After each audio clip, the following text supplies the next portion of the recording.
الوطن، تلفزيون الوطن في الكويت الحبيبة، وتعرض لأول مرة، وهي قصة غريبة يا أخوان لأحد الإخوة الدعاة، كان مع عائلته يدعو في دولة أوروبية، ثم كان له معه أحد الإخوة المترجمين، ودخل وقت الصلاة فذهبوا الاثنين، راحوا الاثنين يتوضوا. عندما نزلوا عند الوضوء فيقوم الأخ المترجم هذا يطيح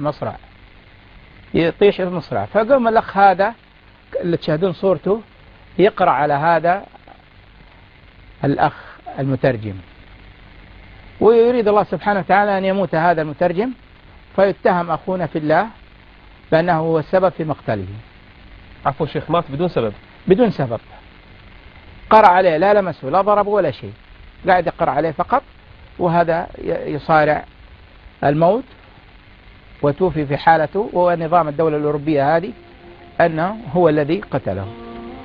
سجن هذا الداعية لمدة 3 سنوات، وحاولنا كثر من والحكومة السعودية ما زالت تحاول حتى استطعنا أن نثبت ونبرئ هذا الداعية من القهر. أخونا في الله من قهره في السجن توفي هذا الداعية قبل أن يطلق سراحا. طبعا سجن مظلوما وتوفي وهو نعم من الظلم، أب متزوج وأب لطفلين وموظف في مؤسسة حكومية، توفي. اتصلوا في أهله وقالوا له تعالوا خذوا جثمانه. طبعا الدولة دي بعيدة، فاضطروا أن يحطوا هذا الداعي في الثلاجة. هنا الغريب وهنا الشاهد يا أخوان في هذه القصة، وضعوا هذا الداعي في الثلاجة. مات يوم الجمعة، بعد صلاة الجمعة مات، ووضعوه في الثلاجة. أخوه اتصل فيا وقال لي يا شيخ نحن رايحين نجيب أخويا من الدولة ونبغاك تكون جاهز عشان نغسله، ووصيته أنه يندفن في مكة. قلت إن شاء الله. طبعا عفوا شيخ، لازم ننبه أن يوم الجمعة حسن خاتمة الإنسان إذا نعم. يوم الجمعة. سؤال وجيه يا شيخ نبيل للإخوة إلا من رحم الله، يقول عليه الصلاة والسلام من مات يوم الجمعة أو ليلة الجمعة أو بمعناه نهار الجمعة وقاه الله فتنة القبر. فتنة القبر الكل واحد فينا يفكر فيها من الآن، هذا فضل الموت في يوم الجمعة. فاتصلوا فيها فقلنا إن شاء الله. ذهب هذا الأخ راح له في المنطقة هذه، ومن إجراءات هذه البلد إنهم لازم يفرغوا، لازم يعملوا له تحنيط. كيف طريقة التحنيط؟ يعملوا له حرف ال هنا، يفرغوا له، يشيلوا الأمعاء، يشيلوا الكبد، يشيلوا أغلب الأعضاء اللينة، ويخيطوه تدبيس كده ويجيبوه. رفض هذا الأخ إنه يشيلوا منه أي قطعة، وتدخلت السفارة السعودية جزاه الله خير، وفعلا ما شالوا من هذا الشاب أي قطعة. تخيلوا يا أخوان الشاهد في هذه القصة، يموت من يوم الجمعة ويجيبوه على الطائرة يوم الجمعة، يعني 10 أيام، أسبوع زمان يجلس، وجابوه.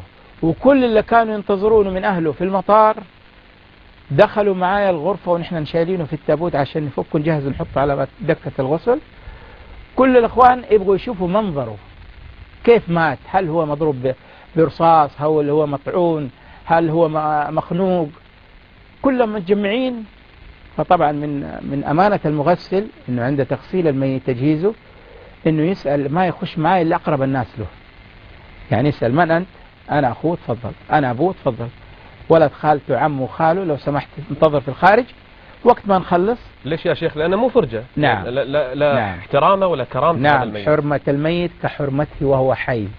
قد تظهر على الموتى بعض العلامات تكون غريبة بالنسبة لمن حضر الوفاة، أما بالنسبة للمغسل تكون طبيعية. مثل ماذا؟ يعني بعض العلامات، يسأل بعض يقول إيش العلامات يا شيخ؟ أولا خروج بعض الدم من أنف الميت أو من إذنه. بعض الحاضرين قد يعتقد أن خروج الدم هذا ولا من أنفه وإذنه يعتقدها من سوء الخاتمة، على طول يخرج برا يقول ترى رأيت فلان ابن فلان بالاسم، الدم سال من أنفه، البراز خرج، رائحة كريهة طلعت، كل هذا حرمته كما تدين تدان. ما يجوز حرمة الميت كحرمته وحي. خروج الدم، خروج البراز، خروج البول، هذه أفتوا فيها العلماء من قوة سكرات الموت، وليست من علامات حسن سوء الخمام. مظاهر طبيعية. نعم. موت الإنسان. نعم. فخرجتهم برا، ثم كشفت عن التابوت وأخرجت هذا الرجل يا أخوان، عاش أسبوع زمان، خرجت بيدي ومعايا أخوه، لين جسده، تخيلوا في ثلاجة أوروبية ومدة طيران 9 ساعات طيران، وأخرجه كأنه مات في لحظته. هذا قبل لا أكشف عن وجهه، كأنه ميت لسه ماله دقيقتين. وضعته على دكة الغسل، أخوه جلب وأحد المغسلين معايا وهو حي يرزق شاهد لغاية الآن. كشفت عن وجهه.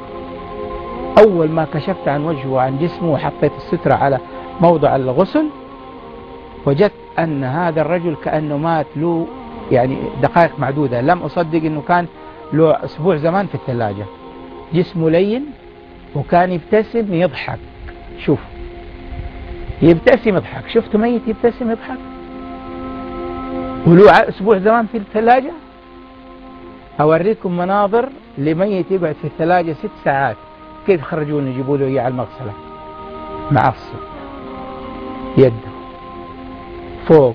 تلاقي أوضاع نقعد نضع فيها بعض الفوط بالماء الحار حتى نعدلها، لكن بعض الموتى لا نستطيع تعديلهم. ليش؟ لأنه أراد الله سبحانه وتعالى أنه على هذا الطبع. وسوف تشاهدون أحد الإخوة المقيمين وهو يمكن نزاع الصورة في جميع القنوات الفضائية، وهو حصل في المسجد النبوي في فجر يوم الجمعة لأحد المقيمين وهو ساجد لله. أسأل الله شيخنا حسن الخاتمة. وهذا المنظر الآن اللي شفناه الآن، الأخ الداعية اللي ذهب وأخذ أهله وأولاده يذهب يدعو إلى الله في المساجد، مثل ما تفضلت شيخ، أسبوع أو 8 أيام وهو مبتسم. نعم. كأنه للتو. الحين أنا قاعد أشوفه يا شيخ هذه الصورة وكأنه نائم، ما كأنه ميت. سبحان الله.